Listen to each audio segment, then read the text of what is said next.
on that dunk by Jaylen Brown. So that was a good two there from Jaylen. But all in all, Eddie, he was just 5 of 15 from the field, struggled from 3. Just didn't seem to have it going tonight. Yeah, no, you got to give credit to OKC because they had a hell of a defensive game plan. They were out there very physical.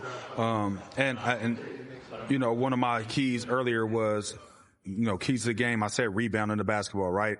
And then also it was playing with pace. And I thought we played slow. We allowed them to just load up defensively. You see where everybody's at. There's not too many gaps for him to find. So it ends up being one-on-one, one-on-one, and one-on-one. And then when he gets to the basket, you got a 7-footer and Chet Holmgren coming to contest. You have Isaiah Hartenstein in front of you contesting shots. It was a rough night for him. I don't think that our game, they had a masterful game plan defensively against him, and I think, you know, like I said, I've been talking about the officiating, but I don't want to take anything away from OKC and what they are and who they are. Like, they showed me tonight that they are a physical team. They are a handsy team. They are a team that has a closer. They have guys that can step up and knock down shots when you need them to knock down shots.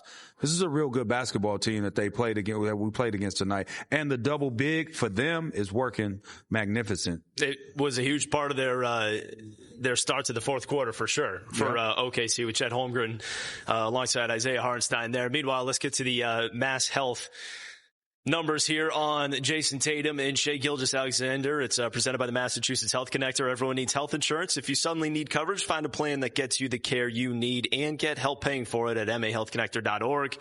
All right, so here you go. Your 2 MVP candidates go for 34 and 33 respectively. Shai Gilgeous-Alexander going 11 of 20 from the field. He was a +3. Tatum, 8 boards, 8 assists to go with those 33 as well. All right. As far as SGA goes, he had a couple really tough buckets in there too. There was one in the first quarter where the whole garden was kind of just, ooh, right. Yeah. And then he had one on Peyton in the second Pritchard half with the reverse layup. Yeah, he had that one, and he had that tough one on Peyton Pritchard that was extremely tough because you can't play any better defense than Peyton had played on him at that time. This dude is just a all-out baller, man. At times, it's just like nothing you could do with him. You know, he plays at his own pace. He creates angles. And you have to respect everything that he has in his bag. You know, if it's the 3, you got to respect it. You got to close out to it. If it's him trying to drive by you, you know, got to respect that he could pull up. That was a tough shot right there. And that was a big shot for them at that particular moment. But I mean, he's the reason why I believe he's going to be the MVP. Meanwhile, Jason Tatum, especially towards the end of that it was the end of that second quarter, right? Got the Celtics, actually gave him a lead, 60-58, for the Thunder, able to take back control before halftime. But your thoughts on his night? Oh, man, he was amazing. I thought he showed up and showed out. He did exactly what he's been doing for the last, I don't know how many games. The 11 points in the third quarter was big because we needed it at that time to go into the fourth quarter tied up. And, I mean, if it wasn't hitting threes, it was getting to the basket. He was reading the defense. He was making plays for everybody else. The 8 assists and 8 rebounds stand out. I mean, what else can we say about this dude? I think he can get buckets anytime he wants to. The end one he had at the end of the third quarter had this place. Yep.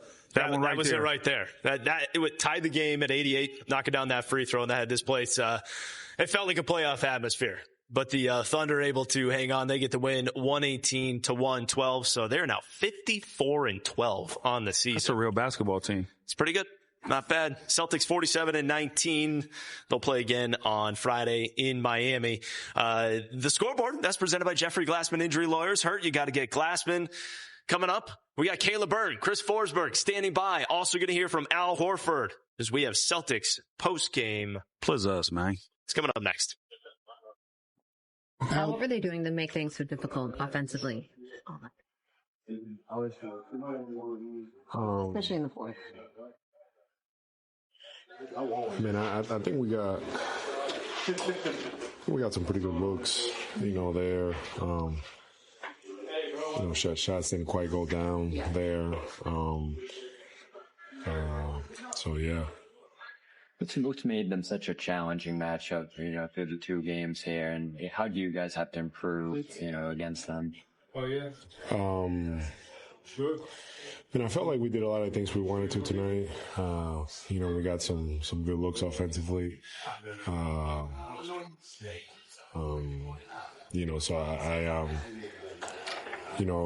I can't really say much right now. I want to watch this game, again, just kind of get a better feel for it. But, I felt like we did well. They just played a better game. I felt like, Holmgren was good for that. And then, and they made some timely shots, in different areas. So just got to give them credit. They played really well.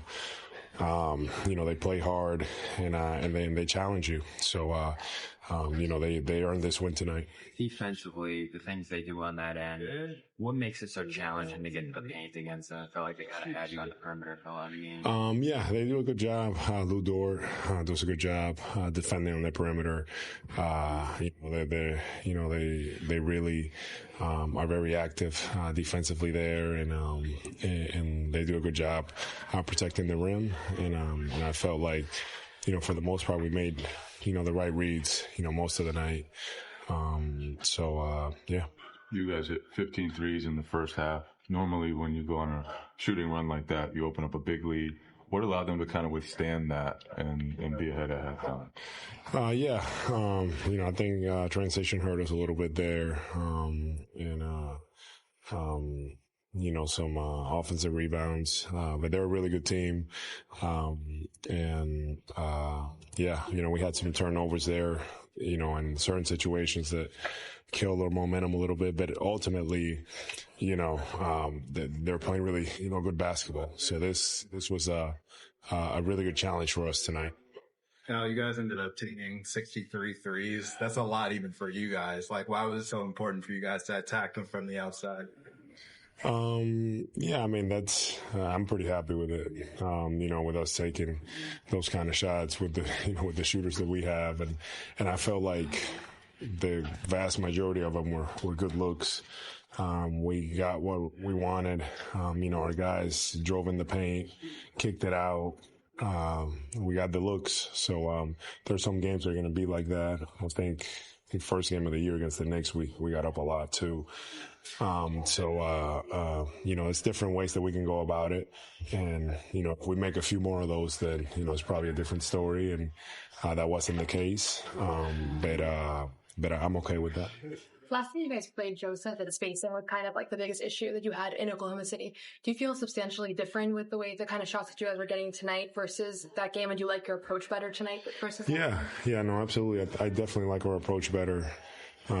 Tonight, I felt like we did a better job. Our spacing was better, I would have to say. Ultimately, you give them credit. They made, just a little more plays than us down the stretch, in the fourth there, and kind of separated, and, we couldn't recover. How do you guys combat their physicality? I mean, they probably do this every night. They push, they shove, they grab. That's what they do. And they get to the line because SGA. But how do you combat that when it seems like they're a little bit more physical maybe than you guys are used to? I think, that's when we have to, we try to execute a little better. And I felt like we handled it. I mean, I want to look at the game again, but I felt like we handled it. We did a good job with it. There was definitely times, they got us off our spots and things like that. But it's a good experience for our group to play that style of play and play that team. They play really well. They're very organized. Like you said, they're very physical. But it's good information for us. Final question for Al. Al Horford, there 18 points, 10 boards, 6 assists, 6 threes, and his fourth double-double. And here's the thing. He set the tone. I mean, when we saw this game, OKC, as we welcome you into Celtics postgame, plus Chris Forsberg, KB. Look, he set the tone offensively, defensively. You saw OKC make their run, and here he is in those big moments against, a team that is top in their conference, but also no Kristaps Porzingis. But let's just, let's talk about your overall takeaways. I will say what was most interesting to me was his final thought where he said, that's good information for us. As if, you're going to bank a few things from tonight that you might be able to use down the road. And I think if we're being honest, you do start looking across and going, okay, that was a team that came in here. We heard a lot about how the Celtics maybe had a chance to make a statement about where they stand, about, feeling bad about losing in an OKC. But I really think Oklahoma City, they heard all the noise about whether they were tough enough, whether they are a legit team, whether teams are scared of them. And they showed it against the defending champs. And give them credit. Nothing they did should have been a surprise. They are relentless attacking the basket. Can I hit you with one nerdy number? Please. Okay, so their free throw rate tonight was 30.5%, which is based on their 100 field goal percentage, how many free throws did they attempt? That was in the 93rd percentile for all NBA games this year. So an outrageous amount. The Celtics, 10.6%, 9th percentile. Wow. One team was super aggressive and was rewarded for it. The other team wasn't aggressive enough. Where's Eddie? Where's Eddie? I know, I'm ducking. He's going to come after you for saying that. He's on a plane, right? Because he'll come hit me. No, it is true. And Joe Mazzulla talked about it. He said, Abby asked him, what did you think about that physicality? He said, basically, we got to match that and give OKC credit. I mean, SGA just continues to prove why he is the MVP of this league. 34 points, 5-7, 11 of 20. But the acrobatic shots that he took, this dude took one where he threw it behind his back, and we looked at each other at the game being like, what? So some of the make sense. Some of the Oklahoma City people say he actually practices that. I believe it. Right? You kind of have to. I mean, luck only goes so far, and then he's so consistent. The idea is always you practice the shots you're going to take. So when you see guys launching half-court shots, you're like, oh, come on, you're not going to use that in a game. With Shai, you legitimately feel like he might just practice those circus shots because he's going to try to throw them in. And if he's not getting fouled and not getting to the line, then at least he's going to have a chance to throw in a ridiculous shot. And those are backbreakers because you defend for 20 seconds. You make that guy work. You make him work to get to the basket. He still throws in some ridiculous shots. And I think those felt like backbreakers tonight, especially in the fourth quarter. Every time the Celtics seemed to be getting, back into it and making a charge. Either the fouls piled up or he threw in something ridiculous. And there are times when you got to tip your cap, but you also have to be better defensively in those instances. 10 lead changes, and this game was tied 10 times. It was fun. It was a fun atmosphere, and what I hope could be an NBA Finals preview. The Turning Point is presented by Awaken 180 Weight Loss. Turn it around with fast weekly weight loss, and then receive free support for life. Take back control at awaken180weightloss.com. That was Jason Tatum with the dunk, and they made an 18-6 run at the end of the third. As you know, time now for the dunk and dunk of the game. It's all about the dunk. Chris, you got up for this one. Okay, Luke Cornett. Luke had a lot of springy moments tonight. This one really got the crowd going off a little bit. They needed to at that point. If you listen to it, you'll hear the Luke. And it's funny because a lot of people, probably opposing teams, whatever, think it sounds like booze, but no, it is Luke. Okay, look, 2-5 here at the homestand. You saw the loss here for the Celtics against the Cavs, and then of course the two best teams, right? The Thunder closed this thing out. But what are your overall thoughts here? Yeah, so look, I thought they did a lot of good things. It is disappointing that it is bookended by two losses to the two best teams, the two teams that you're probably going to have to go through. But I do think, as Al Horford said in that clip, there's information you can take from it. I think we saw more good than bad. I do think you just left yearning for a little bit more, right? This is probably the last big game on the calendar. They're going to have to find motivation through the rest of the season when you don't have a whole lot to play for and seeding is kind of locked in to where it is.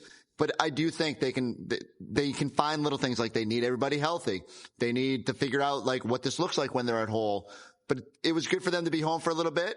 I don't know, maybe the road will shake them up a little bit, get them back into their comfort zone because they've been pretty good out there. But I do think they'll be left yearning to see both those teams again on a potential playoff path and show that those two games were not indicative of where the Celtics team stands. And really, both games in those losses went down almost to the wire. The Cavs definitely, got Donovan Mitchell had his night. But then when you look at what happened here tonight, it was tied at 88 going into the third. So to see what the Celtics were able to do and without Kristaps Porzingis, if anything, I think that's more encouraging. And I know Eddie would like some different officials, but we won't get into that. Let's talk about who they have coming up because they hit the road. They had their 7-game stretch here at home. Now they got the Miami Heat, got Tyler Hero, Bam Adebayo.